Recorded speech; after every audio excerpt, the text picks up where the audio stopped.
walang permit yan. Pero binigyan sila ng notice. Yung sinasabi nila doon na mga bata, bibigyan niya mas maganda. Bibigyan niya mas magandang para dyan. Saka aircon, ha? Aircon. Kasi no, pinapakinayin niyo yung pera. Sir, clarify ko lang. Yung barangay hall, yun yung private. Pero itong ano, Extension to pare, oh. extension, ito kung ano. Addition, extension to, ang tawag dyan. Which is ha? obstruction. Obstruction, ha? Para malinaw lang sa atin, ha? Kanya, obstruction, oh. Hindi yan, eh. Ikaw naman, oh. Pinakukuha. At ito, trabaho mo. Kaya mo yung sa atin. So, ayun yung na ano natin, no? So, sinakop yung sa kalsada. Ha? Kaya nga, tignan mo, di ba? Yan, sasabihin na wala daw lupa. Ba't hindi kayo umuha ng menote, tapos ito kayo magbayad? Di ba? Yan may change eh. Pag nasisita kayo, marami kayo sinasabi, pero mali yung ginagawa niyo. Ha? Oo, may notice na dinagdagan mo pa. Hindi ka pa nakontento? Dinagdagan mo pa? Di ba? Dahanan ko eh, ha? Huwag naman ganyan. Huwag tayo maging sakin. Ha? Tayo sakin. Doon lang tayo sa tama, ha? O sinasabi nila, wala daw lupa ang Maynila. Bakit ka? Ibig sabihin, pag wala ng lupa, pakita na kukunin mo, bagay? Hindi pwede. Mali yun, ha? Mali. Kaya yan, titibayin natin yan dahil unang-una, wala city planning, zoning, wala yan. Building, OBO, Office of the Building Official, wala. Hindi yan dumaan sa City of Manila. Kaya illegal yan. Kaya sinasabi ko, obstruction, walang permit. O baka mamaya ma-interview kayo dyan, may permit, kumpleto papel, walang ganun. Wala. O yan, pangkita, kalye, ginawa. Okay, kinukuha na ng gobyerno, ibigin natin para sa gobyerno, ha? So, magandang umaga, at least nabigyan ko kayo ng magandang tama, Pinera. So, ito ay kalsada raw. So, ayan, walang permit, tinayuan po. Ito yung budget, pakita ko sa inyo. 9.7. Okay na?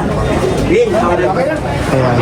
So, nagsimula siya ng February 14, 2025 at ang target nila ngayong August 12 ay matapos to.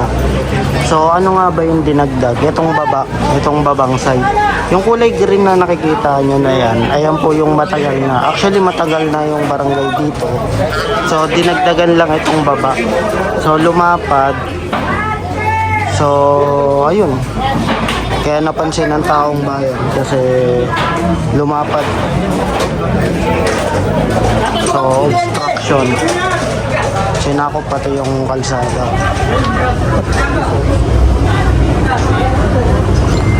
So, napansin natin yung mga hinahakot po ngayon.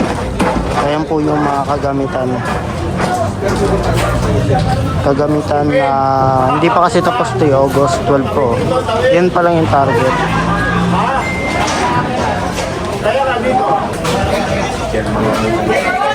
So, dahil may notice na walang permit,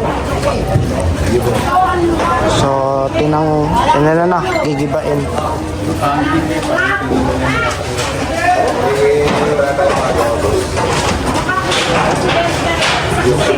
Dito tayo, diretso pa. Pakita ako dito sa side ito.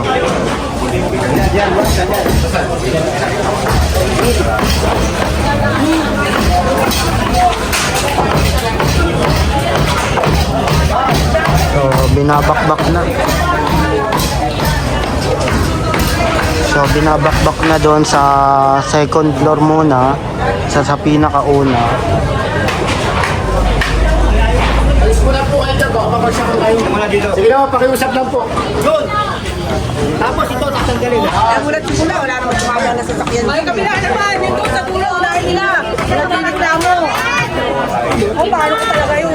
Kasi meron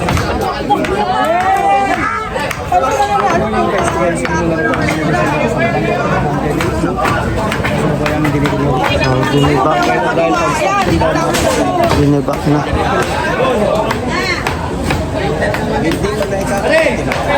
Good morning, mga boss ko na sa kahit Hoy! Kamay! So, dito tayo. So, ito siya oh, para makita natin. Ito yung kalsada.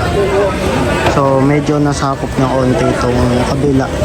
Then, ito yung nadagdag para may makita tayo dito sa side na to.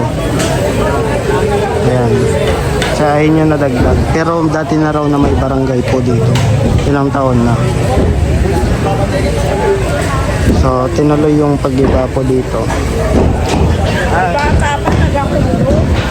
So, bukod doon, nakaharang din pala yung parang park dito, no? Nakaharang. So, maliit na lang yung espasyo. Actually, kung tatansyahin ko, hindi na kasya yung sasakyan dyan. Mga motor na lang yung kasya.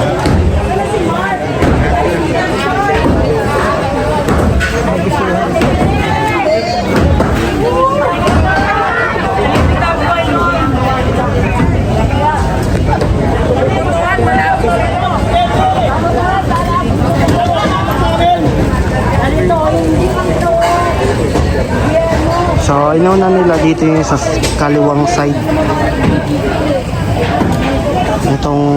Yung pinaka natin, malapit lang to sa Blumentritt. Sa Barangay 208, dito sa Maynila.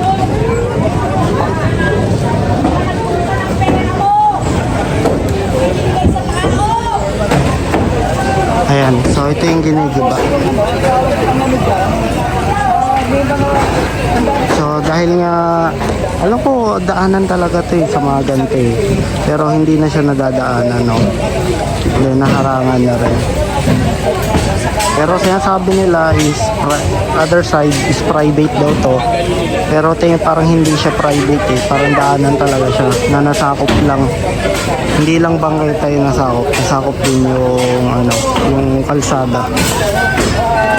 Actually, matagal na siya. Napansin lang dahil sobrang lapad ng babang nadagdag. So, ayan, tinatanggal na yung mga laman.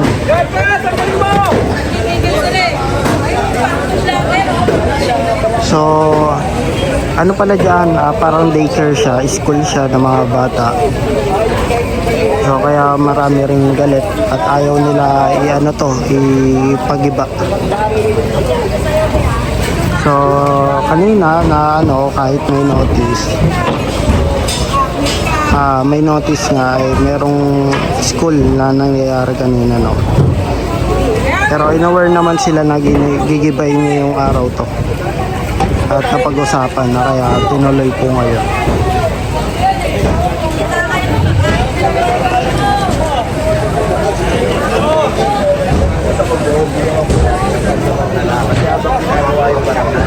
Yung mga nakaranas ng bagyo, gusto ba natin na hayaan natin yung mga bata na nag-aaral sila dyan? Siyempre hindi. So ginawa natin ang paraan kahit hindi pa siya tapos, gusto natin yung mga bata sa proyekto. Hindi ba mahalaga sa atin yung mga kabataan? Siyempre ang barangay po, gagawin mo natin lahat yung party natin. Thank you lang muna sir. Thank you. Naiintindihan po natin.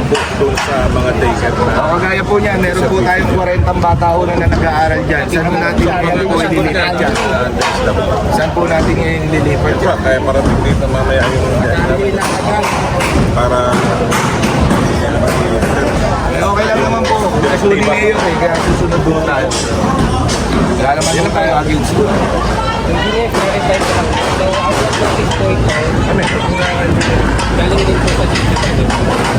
Sa amin. Sa Department of Education.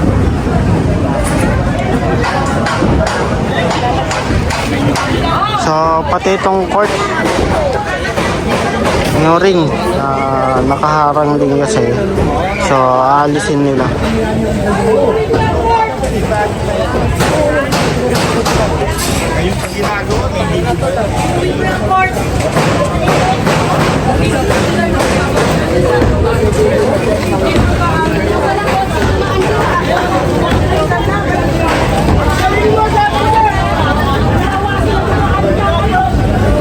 Barangay location natin.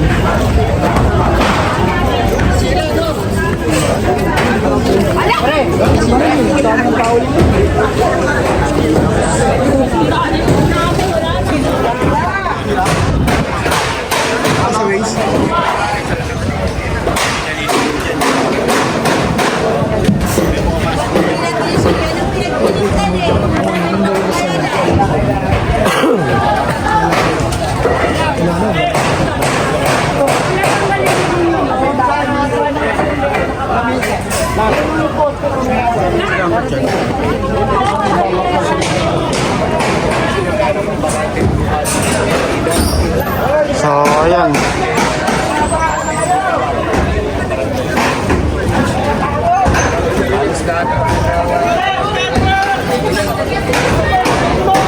So, yung bagong gawa dito, itong wala pang pintura. Ayan. So, itong matagal na, itong may pinturang green.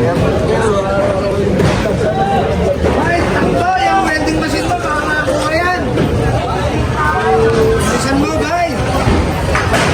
So, para updated kayo, para like, share po, then pa-subscribe na rin po sa ating channel.